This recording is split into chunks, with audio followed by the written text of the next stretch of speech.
जय श्री कृष्ण दोस्तों, राधे राधे। ऋतु भक्ति चैनल में आप सबका स्वागत है।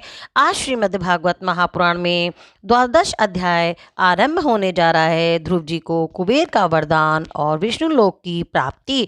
श्री मैत्री जी कहते हैं, विदुर जी, ध्रुव का क्रोध शांत हो गया और वे यक्षों के वध से निवृत्त हो गए हैं। ये जानकर भगवान कुबेर वहां आए। उस समय यक्ष, चारण और किन्नर लोग उनकी स्तुति कर रहे थे। उन्हें देखते ही ध्रुव जी ने हाथ जोड़कर खड़े हो गए और तब कुबेर जी ने कहा, शुद्ध हृदय क्षत्रिय कुमार, तुमने अपने दादा के उपदेश से ऐसा दुस्सह्य वैर त्याग दिया है, इससे मैं तुम पर अत्यंत प्रसन्न हूँ। वास्तव में ना तुमने यक्षों को मारा है और ना यक्षों ने तुम्हारे भाई को। समस्त जीवों की उत्पत्ति और विनाश का कारण तो एकमात्र काल ही है। यह मैं तू आदि मिथ्या बुद्धि तो जीव को अज्ञानवश स्वप्न के समान शरीर आदि को ही आत्मा मानने से उत्पन्न होती है। इसी से मनुष्य को बंधन एवं दुख आदि विपरीत अवस्थाओं की प्राप्ति होती है। ध्रुव, अब तुम जाओ, भगवान तुम्हारा मंगल करेंगे। तुम संसार पाश में मुक्त होने के लिए सब जीवों में समदृष्टि रखकर सर्वभूत आत्मा भगवान श्री हरि का भजन करो। वे संसार पाश का छेदन करने वाले हैं तथा संसार की उत्पत्ति आदि के लिए अपनी त्रिगुणात्मिका माया शक्ति से युक्त होकर भी वास्तव में उससे रहित हैं। उनके चरण कमल ही सबके लिए भजन करने योग्य हैं। प्रियवर, हमने सुना है तुम सर्वदा भगवान कमलनाथ के चरण कमलों के समीप रहने वाले हो, इसीलिए तुम अवश्य ही वर पाने योग्य हो। ध्रुव, तुम्हें जिस वर की इच्छा हो मुझसे निसंकोच एवं निशंक मांग कर देख लो। श्री मैत्री जी कहते हैं, विदुर जी, यक्ष राजा कुबेर ने जब इस प्रकार वर मांगने के लिए आग्रह किया, तब महाभागवत महामती ध्रुव जी ने उनसे यही मांगा कि मुझे श्री हरि की अखंड स्मृति बनी रहे, जिससे मनुष्य सहज ही दुस्तर संसार सागर को पार कर जाता है। इड़विडा के पुत्र कुबेर जी ने बड़े प्रसन्न मन से उन्हें भगवत स्मृति प्रदान कर दी। फिर उनके देखते ही देखते वे अंतर्ध्यान हो गए। इसके पश्चात ध्रुव जी भी अपनी राजधानी को लौट आए। वहां रहते हुए उन्होंने बड़ी बड़ी दक्षिणा वाले यज्ञों से भगवान यज्ञ पुरुष की आराधना की। भगवान ही द्रव्य, क्रिया और देवता संबंधी समस्त कर्म और उनके फल हैं तथा वे ही कर्म फल के दाता भी हैं। सर्वोपाधि शून्य सर्व आत्मा श्री अच्युत में प्रबल वेग युक्त भक्ति भाव रखते हुए ध्रुव जी अपने में और समस्त प्राणियों में सर्वव्यापक श्री हरि को ही विराजमान देखने लगे। ध्रुव जी बड़े ही शील संपन्न, ब्राह्मण भक्त, दीन वत्सल और धर्म मर्यादा के रक्षक थे। उनकी प्रजा उन्हें साक्षात पिता के समान मानती थी। इस प्रकार तरह तरह के ऐश्वर्य भोग से पुण्य का और भोगों के त्याग पूर्वक यज्ञ आदि कर्मों के अनुष्ठान से पाप का क्षय करते हुए उन्होंने 36,000 वर्ष तक पृथ्वी का शासन किया। जितेंद्रिय महात्मा ध्रुव ने इसी तरह अर्थ, धर्म और काम के संपादन में बहुत से वर्ष बिताकर अपने पुत्र उत्कल को राज सिंहासन सौंप दिया। इस संपूर्ण दृश्य प्रपंच को अविद्या चित्त, स्वप्न और गंधर्व नगर के समान माया से अपने में ही कल्पित मानकर और ये समझकर कि शरीर, स्त्री, पुत्र, मित्र, सेना, भरपूर खजाना, जाने महल, सुरभ्य विहार भूमि और समुद्र पर्यंत भूमंडल का राज्य ये सभी काल के गाल में पड़े हुए हैं, वे बद्रिका आश्रम को चले गए। वहां उन्होंने पवित्र जल से स्नान करके इंद्रियों को विशुद्ध किया। फिर स्थिर आसन में बैठकर प्राणायाम द्वारा वायु को वश में कर लिया।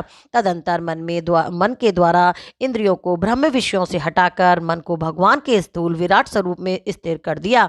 उसी विराट स्वरूप का चिंतन करते करते वे अंत में ध्याता और ध्येय के भेद से शून्य निर्विकल्प समाधि में लीन हो गए और उस अवस्था में विराट रूप का ही परित्याग कर दिया। इस प्रकार भगवान श्री हरि के प्रति निरंतर भक्ति भाव का प्रवाह चलते रहने से उनके नेत्रों में बार बार आनंद आंसू की बाढ़ सी आ जाती थी। इससे उनका हृदय द्रवीभूत हो गया और शरीर रोमांच हो गया। फिर देह अभिमान गलित हो जाने से उन्होंने मैं ध्रुव हूँ इसकी स्मृति भी न रही। इसी समय ध्रुव जी ने आकाश से एक बड़ा ही सुंदर विमान उतरते देखा। वे अपने प्रकाश से दसों दिशाओं को आलोकित कर रहा था, मानो पूर्णिमा का चंद्र ही उदय हुआ हो। उसमें दो श्रेष्ठ पार्षद गदाओं का सहारा लिए खड़े थे। उनके चार भुजाएं थी, सुंदर श्याम शरीर था, किशोर अवस्था थी और अरुण कमल के समान नेत्र थे। वे सुंदर वस्त्र, क्रीट, हार, भुजबंद और अति मनोहर कुंडल धारण किए हुए थे। उन्होंने पुण्य श्लोक श्री हरि के सेवक जान ध्रुव जी हड़बड़ाहट में पूजा आदि का क्रम भूलकर सहसा खड़े हो गए और ये भगवान के पार्षदों में प्रधान हैं ऐसा समझकर उन्होंने श्री मधुसूदन के नामों का कीर्तन करते हुए उन्हें हाथ जोड़कर प्रणाम किया। ध्रुव जी का मन भगवान के चरण कमलों में इतना तल्लीन हो गया था कि वे हाथ जोड़कर बड़ी नम्रता से सिर नीचा किए खड़े रह गए। तब श्री हरि के प्रिय पार्षद सुनंद और नंद ने उनके पास जाकर मुस्कुराते हुए कहा, राजन, आपका कल्याण हो। आप सावधान होकर हमारी बात सुनिए।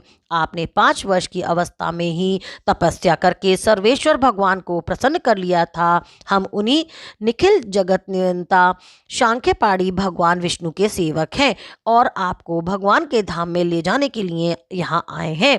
आपने अपनी भक्ति के प्रभाव से विष्णु लोक का अधिकार प्राप्त कर लिया है, जो औरों के लिए बड़ा ही दुर्लभ है।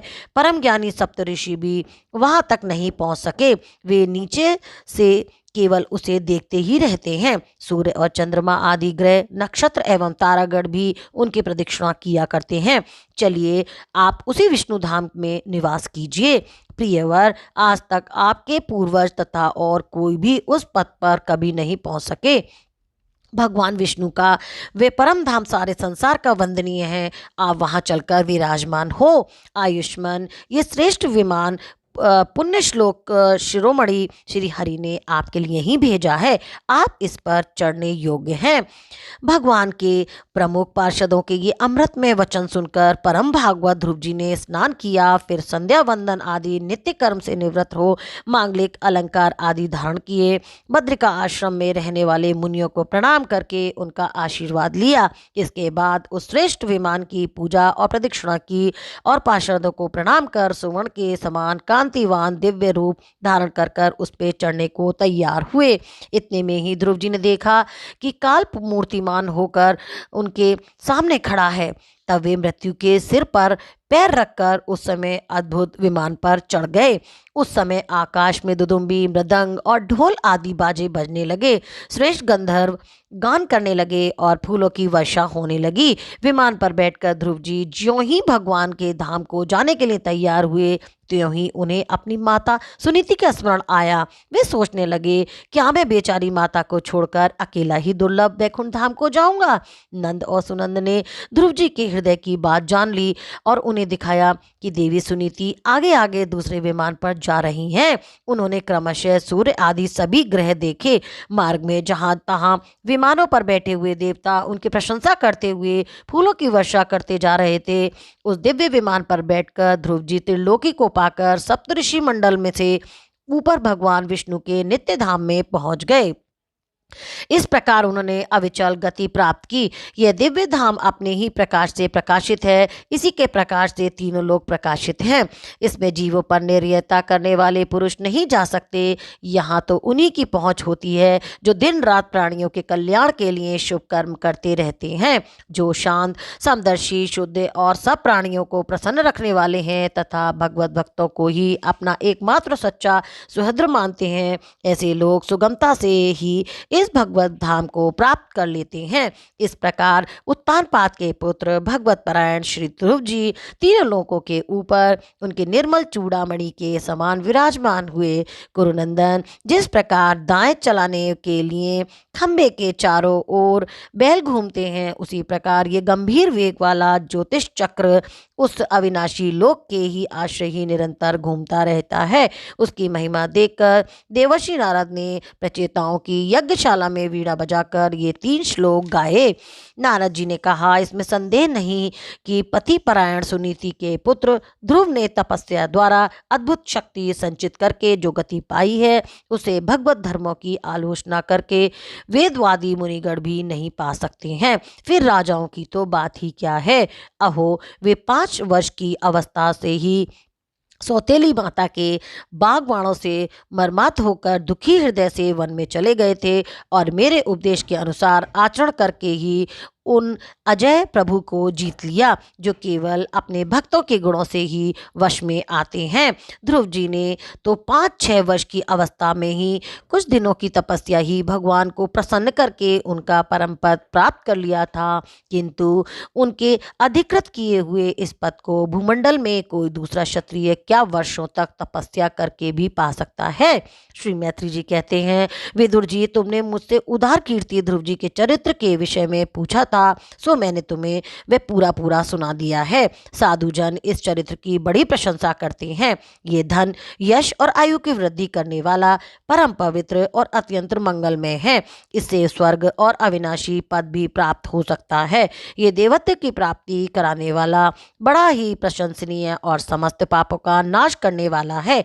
भगवत भक्त ध्रुव के इस पवित्र चरित्र को जो श्रद्धापूर्वक बार बार सुनते हैं, उन्हें भगवान की भक्ति प्राप्त होती है, जिससे उनके सभी दुखों का विनाश होता है। इसे श्रवण करने वालों को शील आदि गुणों की प्राप्ति होती है। जो महत्व चाहते हैं उन्हें महत्व की प्राप्ति कराने वाला स्थान मिलता है। जो तेज चाहते हैं उन्हें तेज प्राप्त होता है और मनुष्य का मान बढ़ता है। पवित्र कीर्ति ध्रुव जी के इस महान चरित्र का प्रातः और संध्या काल ब्राह्मण आदि द्विज जातियों के समाज में एकाग्र चित्त से कीर्तन करना चाहिए। भगवान के परम पवित्र चरणों की शरण में रहने वाला जो पुरुष इसे निष्काम भाव से पूर्णिमा, अमावस्या, द्वादशी, श्रवण नक्षत्र, तिथिक्षय, व्यतीतपात, संक्रांति अथवा रविवार के दिन श्रद्धालु को पुरुषों को सुनाता है, वे स्वयं अपने आत्मा में ही संतुष्ट रहने लगता है और सिद्ध हो जाता है। ये साक्षात भगवत दिव्यक अमृत में ज्ञान है। जो लोग भगवत मार्ग से मर्म में अनभिज्ञ है, उन्हें जो कोई इसे प्रदान करता है, उस दीन वत्सल कृपालु पुरुष पर देवता अनुग्रह करते हैं। ध्रुव जी के कर्म सर्वत्र प्रसिद्ध और परम पवित्र हैं। वे अपनी वात्सल्य अवस्था में ही माता के घर और खिलौनों का मोह छोड़कर श्री विष्णु भगवान की शरण में चले गए थे। हे कुरुनंदन, उनका ये पवित्र चरित्र मैंने तुम्हें सुना दिया है। इति श्रीमद्भागवते महापुराणे पारमहंस्यां संहितायां चतुर्थे स्कंदे ध्रुव चरितम नामक 12वां अध्याय संपन्न। बोल कृष्ण भगवान की जय। ओम नमो नारायण भगवते वासुदेवाय नमः।